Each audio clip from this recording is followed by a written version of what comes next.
Sorry, hello? Yeah. So my name is Rafael Jimenez, I'm economist, and my question is addressed to the president of the team group for share economy in the Commission, the European Commission.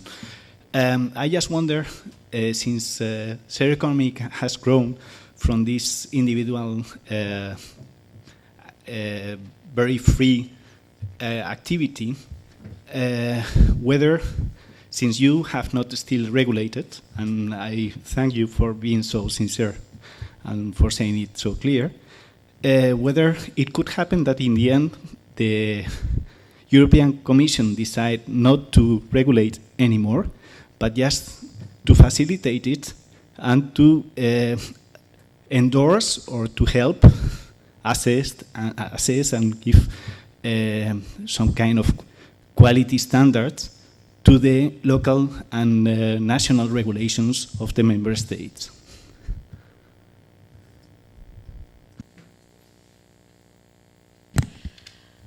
I think, as I said, it is premature at this moment to say, you know, we shall come out with regulation or non-regulation. What I said is that we are on record saying that we are embracing of the collaborative economy as being an innovative way of stimulating the economy. We have to track the trends, and this is why I mentioned the consultation. But we also have a set of rules that have been there and an internal market to make more effective. So we are at the moment, I think, trying to find our way as to what our role could be in the medium to the long term, but with a very positive outlook of embracing what's happening. As I say, not only we cannot stop it, but we do not want to stop it. On the other hand, we want to be appearing as taking into account all the interests in the equation, including the standards, including the values, including the rules that actually have to be better implemented of the internal market. Keeping in mind that many out there think that the internal market is actually not working enough to stimulate the economy.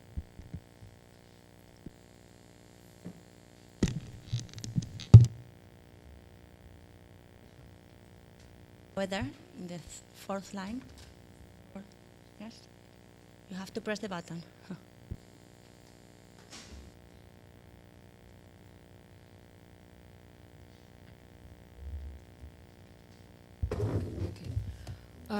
Only a small appreciation for the European Commission.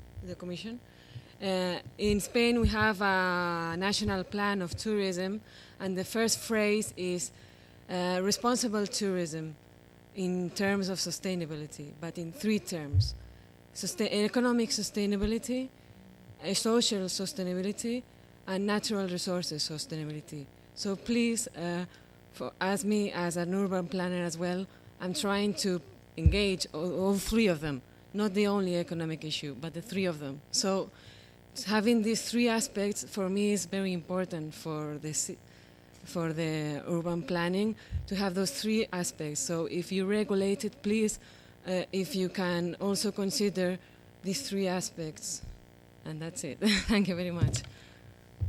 May I invite you to participate in the consultation that's already out there, and that will be until December. Please go online and you will find where to.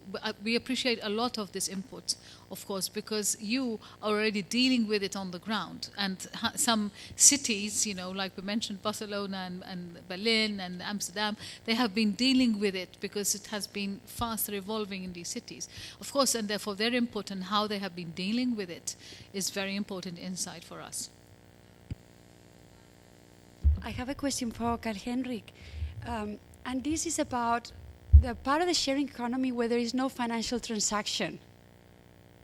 So, I mean, when we look at Airbnb, for example, we can imagine this is an intermediary where there is a financial transaction, and therefore it could look like one of the online agents, right? We could say, well, we have online travel agencies, which are enormous, like Expedia and so on. What do? They aggregate data, and then there is a transaction, a percentage of the payment that goes to these agencies. So somehow we have a very similar business model going on here, even that the content provided is not provided by a business to peer, but a peer to peer. So I follow the logic in saying we could actually incorporate these major players with their financial transactions into the account that looks for online travel agents, the online travel market. But what about the sharing economy where there is no financial transaction? There is a kind of informational transaction. So there is value added, but we don't have payment. And the case could be, when we look at accommodation, couch surfing, right? Because in couch surfing, you go, you book, you take your trip, you stay at a place, but we are not paying for it. But we could have similar experience, right? We also had a case right now this morning about the guided tours, where people book a guided tour, they go there, and then we don't have any idea if they are tipping or not tipping. So what will be what are your thoughts about how do we count this? The value that is provided in the economy through these other kind of interactions. Thank you. Well, it'll have to be survey-based, I think, to get information about. You indicate that the price for the accommodation is zero. Well, then we talk about visiting friends and relatives, and it's not a new concept. It's a type of accommodation which is already included in the regional economic model of my own country, at least. And then, but even if the accommodation spending is zero, then there are many other spendings on other items like food and experiences. But in the case of couch surfing, there is a site called Couch Surfing, isn't it? Yes, and I think it's not free to surf. Okay,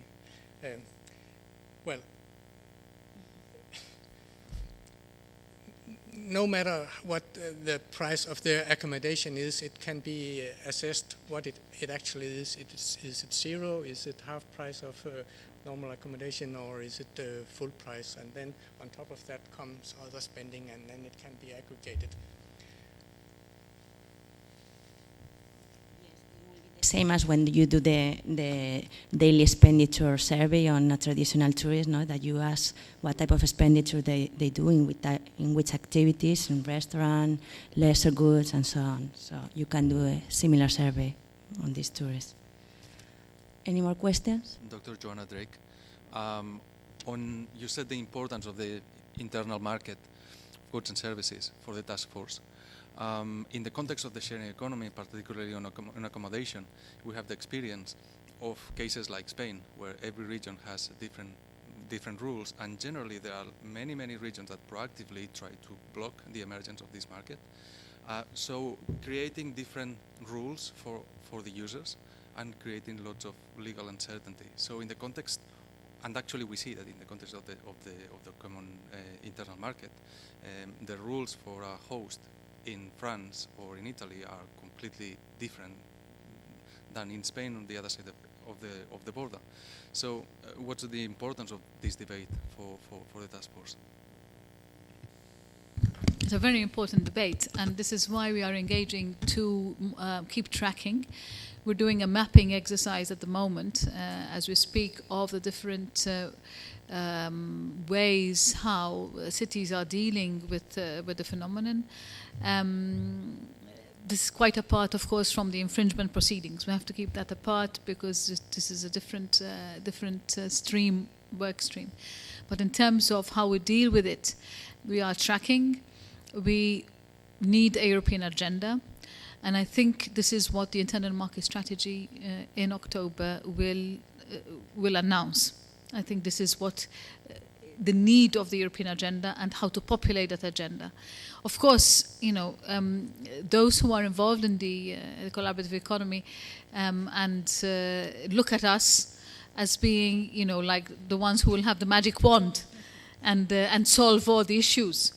The truth of the matter is that we do have certain powers under the internal market legislation, but others really do not depend on what the internal market strategy or the internal market rules say.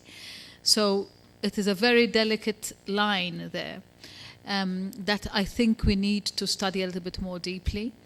And that I imagine that this is what the European agenda of the internal market strategy coming out in October will have more details about.